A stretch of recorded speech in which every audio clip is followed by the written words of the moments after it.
All right, we're scheduled for the second lift out. Everybody good with that? We should be at Gratwick Park approximately 21:30.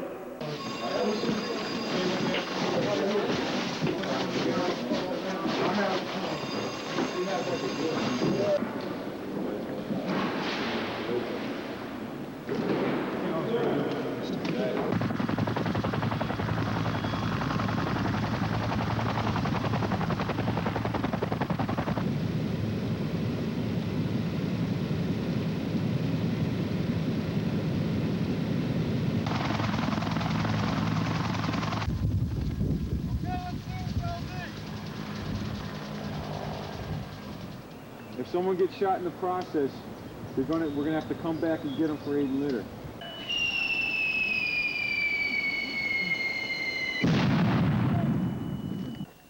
Let's go through the objective. These GIs are not fighting a war in some distant banana republic. They're members of the New York Army National Guard, going through a weekend combat training exercise at Camp Orion in the Wyoming County community of North Java, some 40 miles south of Buffalo. They operate out of a 100-year-old fortress-type armory in the city of Tonawanda, home of Company B, 2nd Battalion, 108th Infantry Regiment, which is part of the 27th Brigade of the active-duty 10th Mountain Division Light Infantry, located in Fort Drum, New York. Their commanding officer, a computer consultant in civilian life, is Captain Daniel Crow, who traces the history of the unit. In 1916, the unit was mobilized for the Mexican border conflict. In 1918, they were deployed for World War I, where they fought primarily in the France and Belgium theaters. World War II? World War II, they fought in the Pacific Theater, and one of the Luzon was probably the biggest operation that they fought in then. What is your complement, Company B? Company B is comprised of 3 rifle platoons, 1 mortar section, and 1 anti-armor section. There's 13 men in the anti-armor section, 6 men in the mortar section, and 3 33-man rifle platoons. We have a full-time support staff of 4 individuals. In addition to that, with the downsizing of the active components, we have a tremendous amount of prior service active duty people who rotate off active duty and come into the unit. So you have some combat veterans as well as recruits. Yes, we do. We have combat veterans from Vietnam, from the Panama operation, from Grenada, from Desert Storm. We train monthly. We train 1 week in a month, and then one 15-day period every summer. One of the members of the full-time support staff is Sergeant First Class Jerry Ziegler, the unit's strength maintainer who oversees recruiting and public affairs. These are citizen soldiers. They have civilian jobs, and 1 week in a month they come to our armory, which is at 79 Delaware Street in Tonawanda, and they prepare themselves to move out to the field. And the action is they'll go to their lockers, they'll pull their equipment out of their lockers, get their equipment squared away. They'll have assigned somebody to guard their equipment while most of the troops go downstairs into the weapons locker room to get their weapons. Company commander instructs the troops as to what's laid on for that weekend drill, and then he relieves the troops to their platoon sergeants and platoon leaders. Okay, and from there they went to a strip in North Tonawanda, Gratwick Park, yes. What do we see coming in? Well, we have, again, Huey UH-1 helicopters from the 142nd Aviation Battalion out of Niagara Falls and the National Guard Aviation Battalion. They did a fine job of coming in, picking up our troops, making sure that they were safely mounted on these helicopters, and flew them all the way out here to Camp Orion, North Java, New York. Well, as soon as they touched down, our troops were released to leave the choppers. They would immediately hit the ground and set up a defensive perimeter. As soon as the choppers moved out, then our troops would secure the area. This is just part of what they would do tactically. Then they would set up camp and wait for the next wave of troops to come in. Okay, now last night, though, when the troops were bedded down, I didn't see any tents. What were they? How were they getting secured for the night? Well, we train as light as possible. With light infantry, we have our primary mode of communication is our feet. And that's how we get around. So we try to lighten our load as much as we possibly can. What we sleep in is ponchos, lightweight nylon ponchos that we will set up as a shelter.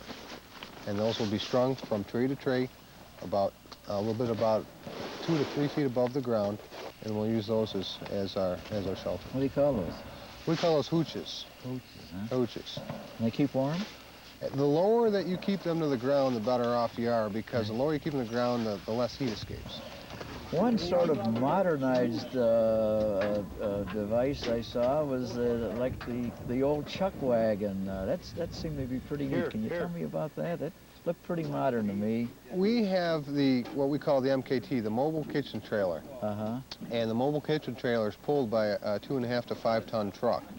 And it has the capability of feeding over 1,000 people in a day.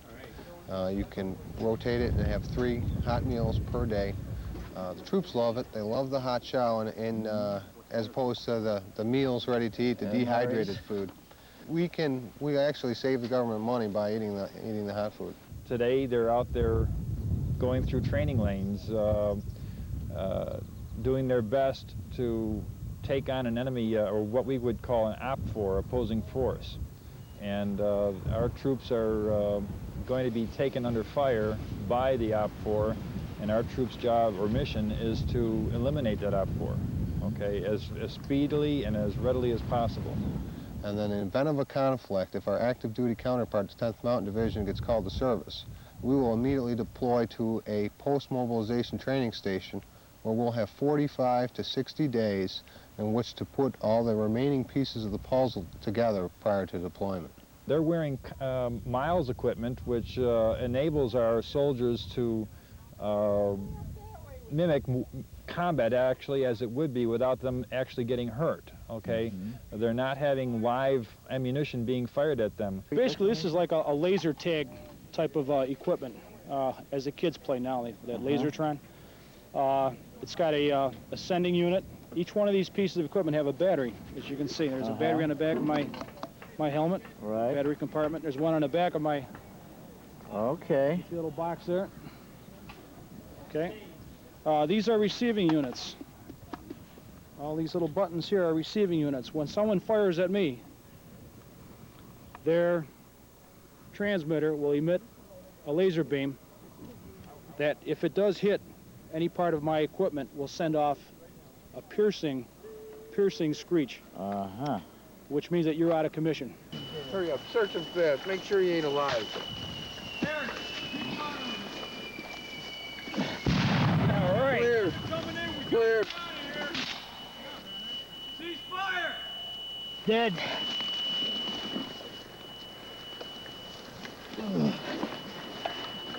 Grab this guy. Could you explain what weapon we have here? This is the M60 machine gun. It's a crew-served machine gun, meaning that it takes more than one to fire. You have a machine gunner and you have an assistant gunner, and sometimes you have what they call an ammo bearer who's just carrying the load of ammo.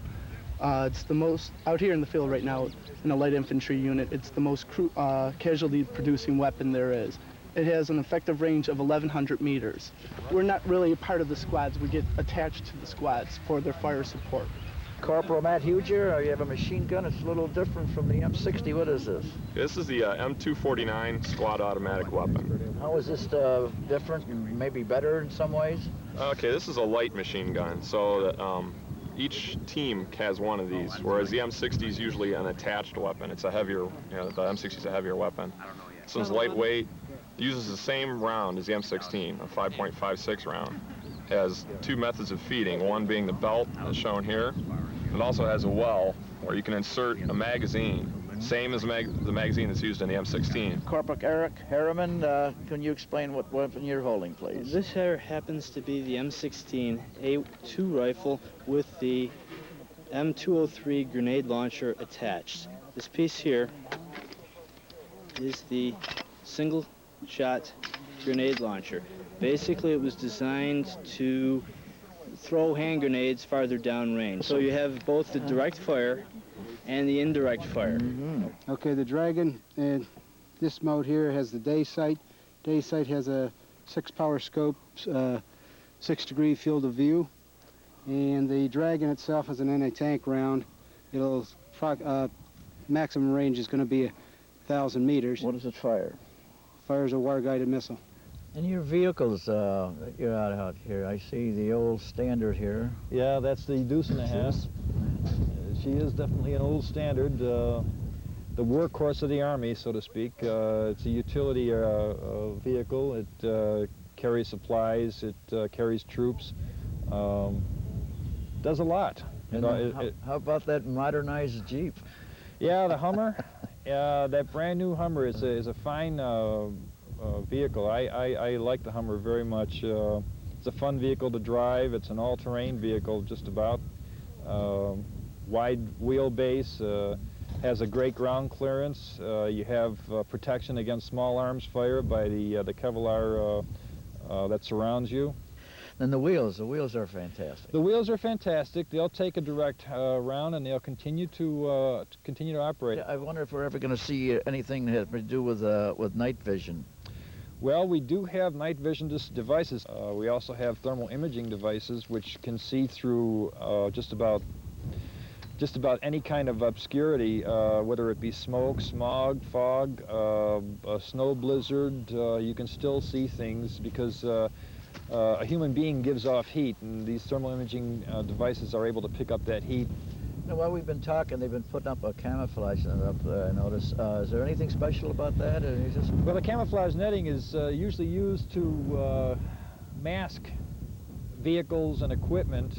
It could be used to mask weapon systems from aerial observation, for one.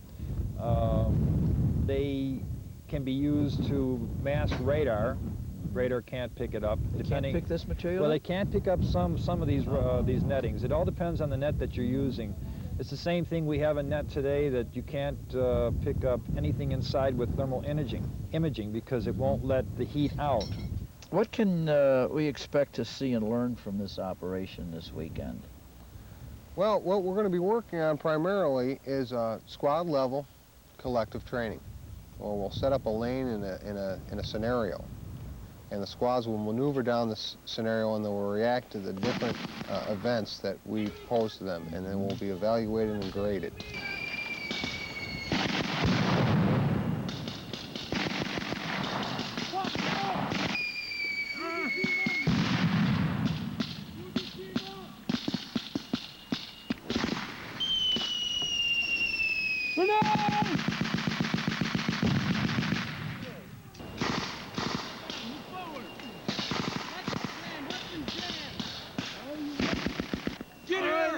Let's go through the objective. Hey, Let's go, come on. Hurry up, I got a man with a gun. I need some help. He's wounded. Hey, get away from him, leave him there. It's gone.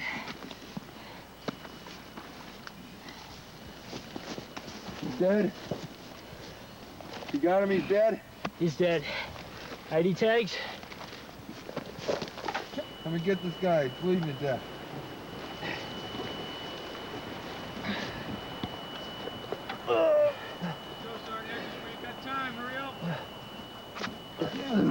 The demo charge is going in 3, 2, 1. Move it, move it. On your feet. He's got a bum leg on him.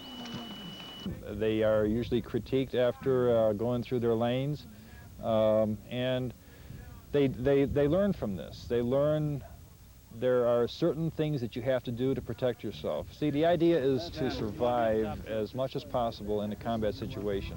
We want to keep our people alive and destroy the enemy.